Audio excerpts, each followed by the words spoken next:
Bom dia e a paz de nosso Senhor Jesus Cristo seja com todos os meus queridos irmãos.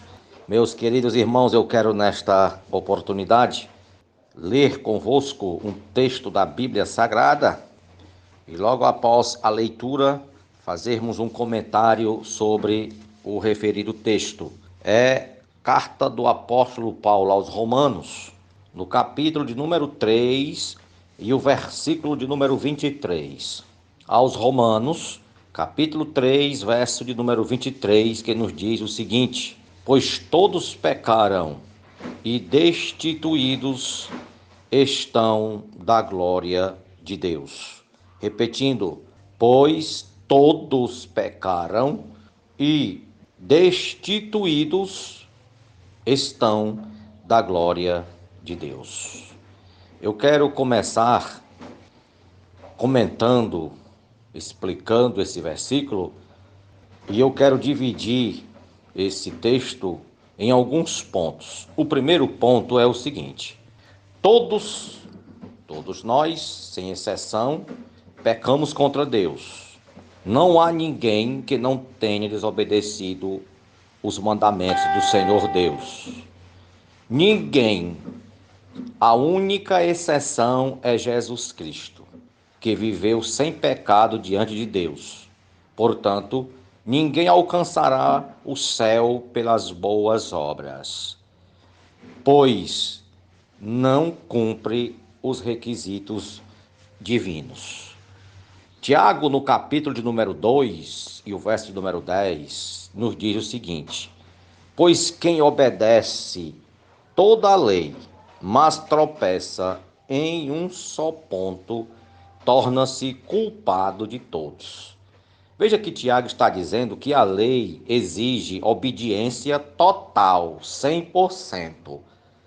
E isso é impossível a nós pecadores, porque a nossa natureza sempre ela puxa para a desobediência. A desobediência é algo inerente ao nosso caráter. E Tiago está dizendo que se alguém obedece toda a lei, mas tropeça em um só ponto, torna-se culpado de todos. Tiago não está dizendo que se alguém obedece aos mandamentos e tropeça em um mandamento, é culpado dos demais, não. Ele está dizendo que se tropeçar em um ponto, ou seja, a lei não permite desobediência nem de vírgula e nem de ponto. Por isso que Deus providenciou algo mais excelente, outra dispensação para tratar com a salvação dos homens, que essa dispensação nós chamamos de graça. O homem só pode obter a salvação através da graça de Deus. Em Gálatas, no capítulo 3 e o verso número 10, nós lemos o seguinte: pois todos aqueles que são das obras da lei estão debaixo de maldição, pois está escrito: maldito todo aquele que não permanecer em todas as coisas que estão escritas no livro da lei para as cumprir. 1 Timóteo, no capítulo de número 1, versos 15 e 16, nos diz o seguinte: fiel é esta palavra e digna de toda aceitação, que Cristo Jesus veio ao mundo para salvar os pecadores, dos quais eu sou o principal, mas é por isso que alcancei misericórdia, para que Cristo Jesus demonstrasse a sua completa longanimidade em mim e servisse eu de modelo a quantos hão de crer nele para a vida eterna. Isso é Paulo escrevendo a sua primeira carta a Timóteo, no capítulo 1, versos 15 e 16. Esse é o primeiro ponto. O segundo ponto: Deus amou aos pecadores com amor tão profundo que enviou seu Filho ao mundo para morrer em nosso lugar na cruz, para nos dar a salvação. Esta é a demonstração do amor supremo de Deus para com os homens. Em Romanos, no capítulo de número 5, versos 6 e 8, Romanos, capítulo de número 5, versos 6, 7 e 8, está escrito: porque no tempo certo, quando ainda éramos fracos, Cristo morreu pelos ímpios. Dificilmente haverá quem morra por um justo. Pelo homem bom poderá ser que alguém se anime a morrer, mas Deus demonstra seu amor para conosco pelo fato de ter Cristo morrido por nós, sendo nós ainda pecadores. Isso é que é amor. Em João, capítulo 3, versos 16 e 17, lemos a seguinte afirmativa: porque Deus amou ao mundo de tal maneira que deu o seu Filho unigênito, para que todo aquele que nele crê não pereça, mas tenha a vida eterna. Porquanto Deus enviou seu Filho ao mundo, não para que condenasse o mundo, mas para que o mundo fosse salvo por ele. E em 1 aos Coríntios, capítulo 15, versos 3 e 4, diz-nos o seguinte: pois primeiramente vos entreguei o que também recebi, que Cristo morreu pelos nossos pecados, segundo as Escrituras, e que foi sepultado e foi ressuscitado ao terceiro dia, segundo as Escrituras. Em 1 João, primeira carta do apóstolo João, capítulo 3, verso 16, a parte A do versículo nos diz o seguinte: nisto conhecemos o amor, Cristo deu a sua vida por nós. Bendito seja o nome do Senhor. Agora vem o terceiro ponto. Jesus ressuscitou e nos oferece a salvação gratuitamente. É somente crer unicamente nele para ter a vida eterna. Jesus vive e oferece o céu como presente a todos os que o recebem pela fé. A vida eterna é o presente que comprou Jesus em sua morte na cruz e que oferece sem custo, sem dar nada em troca.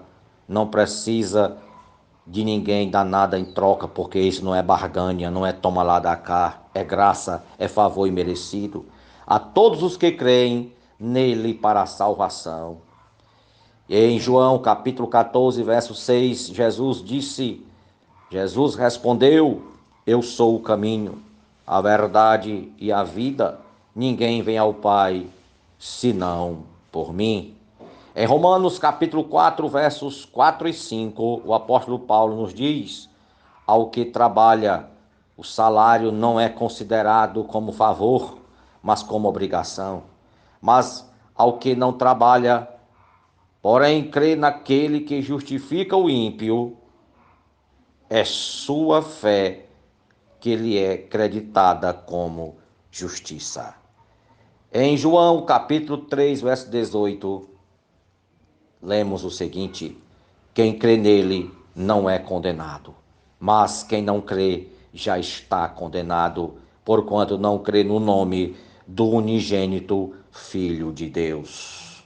Em João capítulo 11, verso 25, esse versículo foi quem transformou a minha vida, nos diz: porque não quero, irmãos, que ignoreis este mistério, para que não sejais presunçosos. O endurecimento veio por parte de Israel, até que chegue a plenitude dos gentios. O quarto ponto nos diz: ao céu não se pode chegar com boas obras ou por tratar de cumprir a lei de Deus. Todos pecamos e ninguém, mesmo que tenha feito boas obras, não pode ganhar a vida eterna. Contudo, Deus nos oferece a salvação como presente, já que Cristo morreu para pagar a nossa dívida e comprou nossa redenção. Se você deseja ter a vida eterna, é somente crer em seu coração que Jesus morreu por nossos pecados e que ressuscitou para a nossa justificação. A seguinte oração lhe ajudará a expressar ao Senhor sua decisão de confiar unicamente em Jesus Cristo para a salvação, para a vida eterna. O quinto ponto nos diz: a todos os que creem, Deus fez as seguintes promessas. Em João 5,24, olha aí a primeira promessa para aquele que acredita, para aquele que confia. Em verdade vos digo, quem ouve a minha palavra e crê naquele que me enviou tem a vida eterna e não entra em condenação, mas já passou da morte para a vida. Em 2 Coríntios, capítulo 5, verso 17, Paulo nos diz: por isso, se alguém está em Cristo, nova criatura é. As coisas antigas, as coisas velhas já passaram, eis que tudo se fez novo. Em Romanos, no capítulo 8, versos 35 ao 39, nos diz: quem nos separará do amor de Cristo? Será a tribulação, ou a angústia, ou a perseguição, ou a fome, ou a nudez, ou o perigo, ou a espada? Como está escrito: por amor de ti somos entregues à morte todo dia. Fomos considerados como ovelhas para o matadouro. Mas em todas estas coisas somos mais que vencedores por meio daquele que nos amou. Porque eu estou convicto, convencido e bem certo que nem a morte, nem a vida, nem os anjos, nem principados, nem o presente, nem o futuro, nem poderes, nem altura, nem profundidade, nem qualquer outra criatura poderá nos separar do amor de Deus que está em Cristo Jesus, nosso Senhor. Glória a Deus. Em Efésios capítulo 1, versos 13 e 14, no qual também vós, tendo ouvido a palavra da verdade, o evangelho da vossa salvação, no qual também tendes crido, fostes selados no Espírito Santo da promessa, o qual é a garantia de nossa herança até a redenção da possessão adquirida para o louvor de sua glória. Deus em Cristo continue nos abençoando, meus queridos irmãos, e vamos continuar acreditando nas promessas imutáveis do nosso Pai Celestial, confiando naquilo que diz a palavra eterna dele, a Bíblia Sagrada. Vamos continuar amando a palavra, lendo a palavra, praticando a palavra, e o restante Deus fará por nós. Tenham um restante de dia abençoado, cheio de graça e unção do Espírito Santo. Amém.